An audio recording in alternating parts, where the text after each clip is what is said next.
وقد زرنا الشيخ صالح الفوزان حفظه الله مرة، وجاء الكلام عما قد يقع بين السلفيين، ليس بين السلفيين وأهل البدع. الذي بين السلفيين وأهل البدع هذا على مر السنين، لكن الذي يقع بين السلفيين أحيانا. فقال وصية طيبة وعجيبة، قال الذي بين السلفيين إن كان مما يدفن فينبغي دفنه، وإن كان مما لا يدفن فينبغي إصلاحه بما لا يفرح أهل البدع. يعني الذي يدفن الأمور الشخصية، والله فلان قال عني كذا، والله فلان قال كلمة، والله كذا، هذه ممكن دفنها تدفن. وأما الأمور الشرعية ونحو ذلك فتصلح بالنصيحة، مع مراعاة أن قليل في وسط أهل شر كثر يفرحون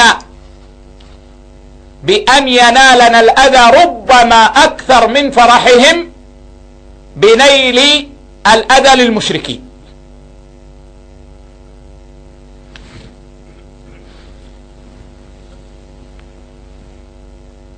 وزرنا الشيخ ربيع متع الله به وأطال عمره في طاعة، ونصره بالسنة ونصر السنة به. فذكرنا شيئا حول مثل هذه الأمور، فقال أنا وصيتي الصبر حتى لا يكون هناك مجال للصبر.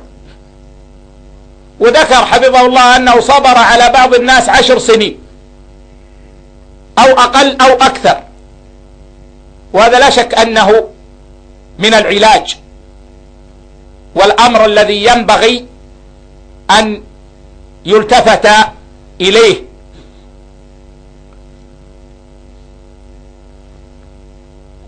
هذا الأمر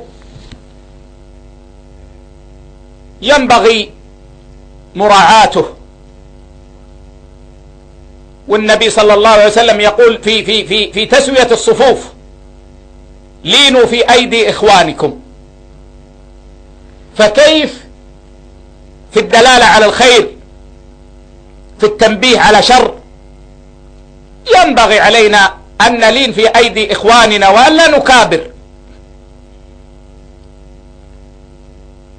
مع حسن الظن وسلامة القلب. ولا سعادة للإنسان إلا بسلامة قلبه،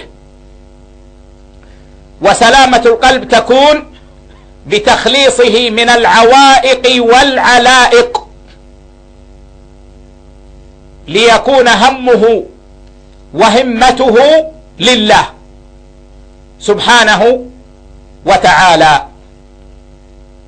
هذه في الحقيقة كليمات مذكرات، وإلا فأنا أعلم أني لم أزدكم شيئا، ولكنها الذكرى، والذكرى تنفع المؤمنين. وأعلم ولله الحمد والمنة أن عند إخواني من العلم ما هو أكثر، وفي قلوبهم من الخير ما هو أبلغ.